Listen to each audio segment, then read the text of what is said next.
All right, so today we're going to talk about why you shouldn't panic when loads don't move as fast as you might like them to move. Especially when we're new, we want loads to move fast. We want to get those loads covered so that we can tell the shipper everything is good to go. We have a pickup schedule, we're squared away. But it doesn't always work that way. You don't always cover as soon as you post loads, and you shouldn't worry yourself. You should not panic if you don't cover quickly or immediately. Right? Because you have options, especially during the time that we're in right now. When you take a look at what's going on in the trucking market, there are a lot of trucks out there right now. Thousands and thousands of trucks came into the industry during the boom. So there are a lot of trucks out there needing freight. So don't panic if you don't move the load immediately. Here's what you should do. You need to explore your options. Take a look at what the options are that you have, right? Number one, you always have the option of taking a look at the load and saying, hey, I'm gonna give this load back to the shipper because I'm not able to cover it. I'm not able to get coverage for this load. That is the option that we do not wanna explore. We will explore it if we have to, but we don't wanna exercise that option. We wanna get the load moved. We don't wanna give it back. When we give it back, we give back confidence. We give back our money.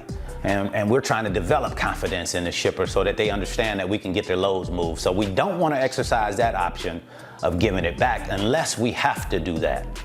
The next option is the option that we want to explore. We want to make sure that we exhaust all options, all means to get this load moved, right?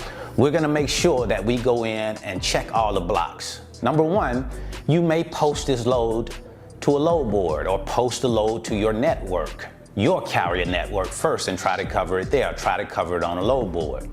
Those are good options. You will very likely cover your load from a load board if you don't cover it from your own network. But here's the deal. Sometimes freight brokers post loads and they wait for shippers to call you or carriers to call you, right? And sometimes that works, especially when you're in hot lanes, when there's a lot of trucks in a lane and there's not a whole lot of freight. When you post loads, you get callbacks pretty quickly. But that can sometimes spoil you, right? And you can start waiting for trucks to call you when you post loads, and when they don't call you, you start to think that there's a problem. And there may be a little bit of a problem with truck capacity in that lane, but you don't stop with just posting the load. You want to go in and start calling carriers at some point. Start calling those carriers to talk with them about the load that you have, to see if you can get coverage that way, right? Because just because they're not calling you does not mean that there aren't carriers in that lane ready to move that load. So you need to make sure that you're calling carriers, reaching out to carriers, talking about that load, right?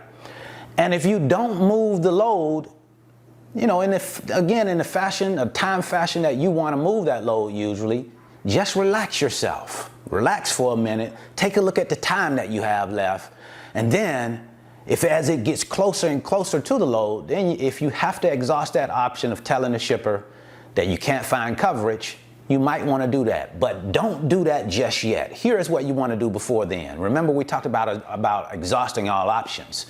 You might want to tell the shipper, because you know this is maybe what's happening in that lane. Hey, I'm not able to get the load covered on the day that we had scheduled, right? Let's say tomorrow is the day that that load moves. We're not able to get it covered tomorrow, but we do have coverage scheduled for Wednesday. We'll be able to get the load moved on Wednesday. What you'll find a lot of times is that the shipper will be okay with rescheduling that load. You just have to make them aware of what your plan is. How are you planning to, get this load moved? Although we're not going to move it on a day that we're scheduled, this is the plan to move it on that next day. A lot of times they'll go for that. Just depends on, what the urgency of getting that load to their customer. Sometimes it will be cases where the load needs to get there immediately. It needs to get there on the scheduled day. And they'll say, hey, well, if you're not going to be able to get it covered, they'll go ahead and start shopping it to other carriers and other freight brokers, but exhaust all options. And I always like to give a shipper an option because that means that I'm not giving up on the load. I'm not saying I'm not able to get it covered. I'm just saying I can't get it covered on that day, but let's reschedule it to this day and we do have coverage for that day, right? Oftentimes they'll go with that, but now here's what you have to do. You have to make sure that you have coverage for that day, right? Because you don't want it to be, okay, yeah, we're good to go with coverage for the next day, and then you get to the next day and you still don't have coverage. That won't look very well, and shippers won't have a whole lot of confidence in you moving forward. So I just wanted to come to you today and tell you to relax. Don't lose your head because you don't cover the load immediately. Calm down. There are many trucks, many options out there available. Explore those options. Go through your numbers before ever giving a load back. Always do everything within your power to cover the load. So that's what I wanted to share with you today. I certainly hope this information has been helpful. You want to learn about the freight broker business? There's a free link in the description. It's my 5-video series, walks you through how to move loads. Also, if you want to learn about how much it's going to cost you to start your own freight broker business, I'll leave you a free video right here. So until the next time, I wish you the very best in your life and business. See you at the top because the bottom is much too crowded.